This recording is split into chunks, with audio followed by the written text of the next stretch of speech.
זו פרשת תולדות ליום שלישי. ועשו אבימלך את כל העם לאמור, לא גר באיש הזה ובאשתו מות שומת. תחזה כמעט אויר ליהוד קודשה בליכו להשעיה. בגין ההוא תיבו דעבד עם אברהם קמא. בגין דל השליטו בהו ישראל עד לבתר דרין בטרן. יאות עבד אבימלך דעבד תיבו עם יצחק. ואמר עלת הנה ארצי לפניך בתו בעיניך שב. Et Avimelech donna l'ordre à tout son peuple, et en disant que personne ne touche à cet homme-là, en parlant de Yitzhak, ni lui, ni de sa femme. Celui qui les touchera, il mourra. Il dit, regarde combien est-ce que Hachem fait de la bonté avec les Réchaïm. Et à cause du bien qu'a fait Avimelech a fait pour les Avot, hein, à Rishonim, et à cause de ça, les Bnei Israël n'ont pas eu de pouvoir sur les Pélistines jusqu'aux dernières générations, aux générations plus avancées qui est dans le temps de David Ameler. Pourquoi? Tout simplement pour le bien qu'il a fait avec Israël. Et ce schrout qu'il a eu, il est resté avec lui et les générations qui l'ont suivi. Yehuda Amar, Aval Aleu de Rachel de Tivuta de Yavanla Ihu Shalim. תחזה אפרון בקדמיתה אמר אדוני שמעני השדה נתתי לך והמרע אשר בו להיכן נתתי וגומר ולבתר אמר ארץ 400 שקל כסף וגומר אותי וישקול אברהם לאפרון וגומר עובר לסוחר ופחה כתיב בקדמיתה הנה ארצי לפניך וגומר ולבתר אמר לך מעמנו כי עצמת ממנו מאוד. רבי יהודה dit il dit c'est dommage pour ces Réchaïm. Et c'est que même s'ils veulent faire le bien, ils ne font pas le bien complet. Il donne l'exemple de Ephron, qui au début a dit, voilà ma terre, je te la donne, prends-la, et prends la cave qui est là-dedans, prends-la aussi.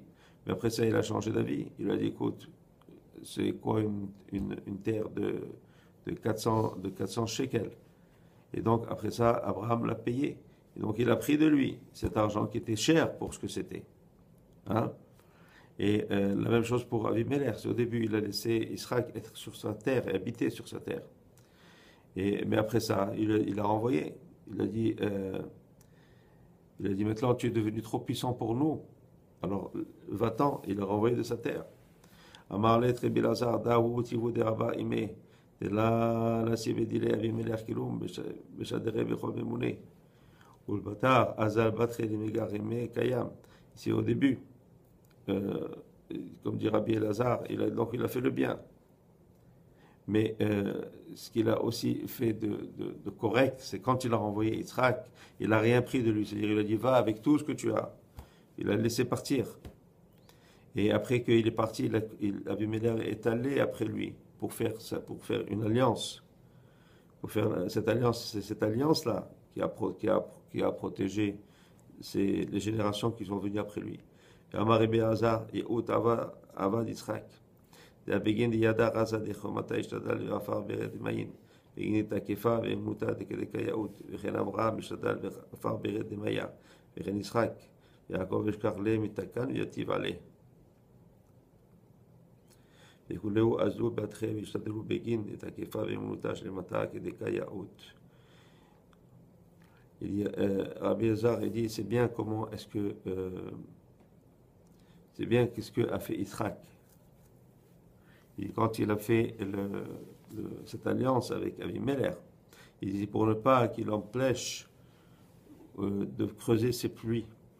Et pourquoi? Parce que il dit que Avimelech connaissait les grands secrets il connaissait les grands secrets, les Sod HaChochma. Et donc, et aussi Yitzhak, étant donné qu'il connaissait ses grands secrets, c'est pour ça qu'il a creusé ses puits. Et il dit que en creusant ses puits, il s'est attaché, il s'est renforcé dans la Emouna. Il fait ici un parallèle que la Shekhinah, elle s'appelle Be'er Maïm, un puits d'eau vivante, ou un puits d'eau. Et c'est aussi le secret de la Emouna. Il dit la même chose à Abraham aussi, avec créé des puits, comme a fait après Israël. Et quand Jacob est venu, il les a trouvés déjà faits. Hein?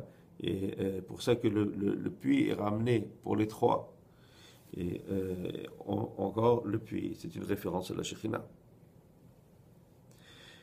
V'yashta Israël et Takefu Berazat de Pikode Oraita. Maintenant que Israël connaisse les secrets de ces mitzvot et des mitzvot de la Torah, qui gonde cholima biyoma et akaf barna b'sisi dehu mitzvah ou barna shetratavé, achename b'tfila de mincha de manach beresha ou bedore, b'diun rada ila kede kachazé, b'gen de kucha b'lechu shtakach be'barna shetratar be'tfilu trata be'tzisit, kula raza inuta ila ועדמה דלתרתה בהא דלתרתה תקיפה ותפילה לכל ימה דמילא דלה שריה אימי באמונתה ותראה מיני דחילו דמראה וצלותי לאו צלותה כדקייאות בגין כך אבהן אהבו מתקף אגו מאמונתה אילאה בגין דברה אילאה דרזה דאמונתה שלמתה שריה ב...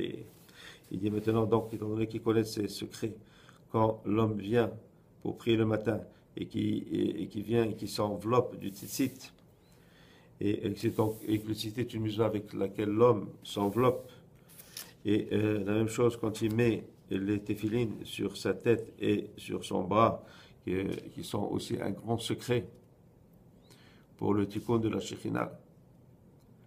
Et donc, à Kadosh Baruch Hu, il se trouve avec cette personne-là, qui se couronne de cette téphiline et qui s'enveloppe avec le tzitzit, parce que tout ça est un grand secret de la Emunah Elona.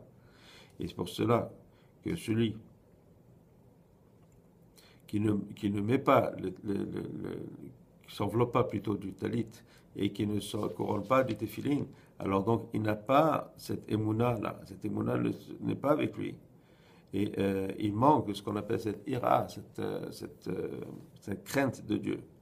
Et s'il fait une tefila, ce n'est pas une tefila comme il se doit. Et c'est pour cela donc que les avot, Abraham, Isaac et Yaakov, se renforçaient tout le temps dans cette Emunah Eliona. Parce que l'allusion, c'est quand ils voulaient creuser ces puits, c'est les puits, comme on l'a dit, il y a un parallèle avec la Shekhinah et c'est donc un grand sort de la Emunah. Donc eux-mêmes se renforçaient continuellement dans cette Emunah. Donc le fait pour nous de mettre le talit et de mettre le tefilin, c'est aussi pour nous renforcer dans cette Emunah. Et donc, comme eux le faisaient, nous aussi on doit le faire. Eux le faisaient en creusant des puits, nous on le fait en faisant des mitzvot de la Torah. On se renforce comme ça dans cette Emunah. Et ce qui fait que ce lien avec ce qu'on appelle la Emunah Elona se fait et nous protège. Shalom.